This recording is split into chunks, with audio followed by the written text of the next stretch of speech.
You live in that little world of yours, Peter, but that's not what we're saying. Let me talk a little bit about politics here, just a little bit with you. When we went into the break, we were talking about the monetary system.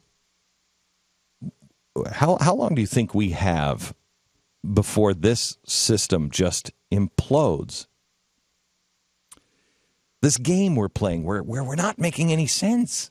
Yeah, it's amazing. They've been able to do it for 6 years already. We've had money printing, quantitative easing for 6 years, and so and no one is actually saying. You watch CNBC and they're like, oh, well, it's not going to. Yeah, we'll find a way to work. That's never worked out. Now there's a slow impoverishment that's happening when you have interest rates at 0%. The inflation's still 2% a year. So over the course of 6 years, it's like you've confiscated 12% of people's money.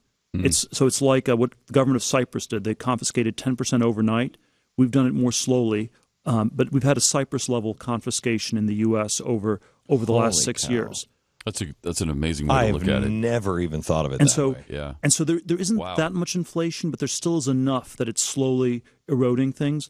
I suppose it ends when inflation starts to pick up, and it doesn't have to pick up much for it to really hurt, because in the 70s, when you had a lot of inflation, you still had high interest rates. So you had 8% inflation, you earned 8% in your bank account, you sort of roughly broke even. If inflation just goes to 3 or 4% in the U.S. and you're earning zero, then you're really hurting. And there's a lot of people who think it's going to go a lot higher than that. A lot higher than 3 or 4%. Well, there's also people that say that massive deflation is it's the thing, conservatives and libertarians, I think, overpredicted inflation the last few years. It didn't quite happen.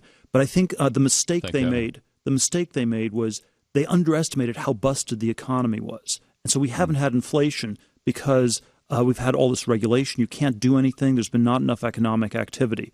And so I think if we actually ever get a real recovery going, that's when you hit inflation right away. Well, that was the problem, because I talked to Art Lafferty. This is years ago, just before we started the money printing. And I said, Art, they're going to start printing money.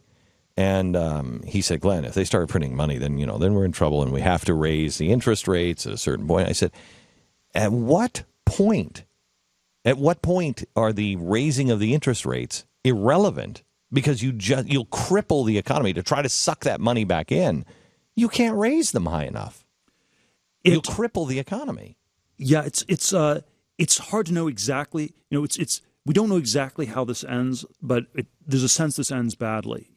I think it can keep going for a few more years, would be my guess. I think the Fed at this point, the majority of the governors are Democrats. They're going to do everything they can to push easy money to help Hillary Clinton get elected in 2016.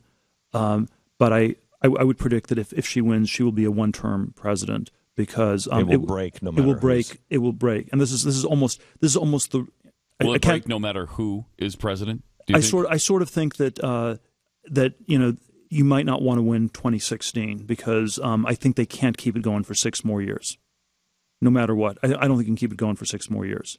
And we want the silver lining to Clinton presidency will be that there will be clarity, that it will be because of their set of policies that's brought this about. It's a very high price. Is there anybody? How much time do we have? Oh, we have 30 seconds. 30 well, seconds. I was going to ask you. Well, I'll get you out of this one for now, but maybe we'll answer it at 5. If there's anybody on the horizon politically that you see that gives you any kind of hope out there, but we're out of time now. So, I'm glad we're out of time. 0 to 1, Peter Thiel. The name of the book, 0 to 1. Pick it up, bookstores everywhere, and join us at 5 o'clock on TheBlaze.com.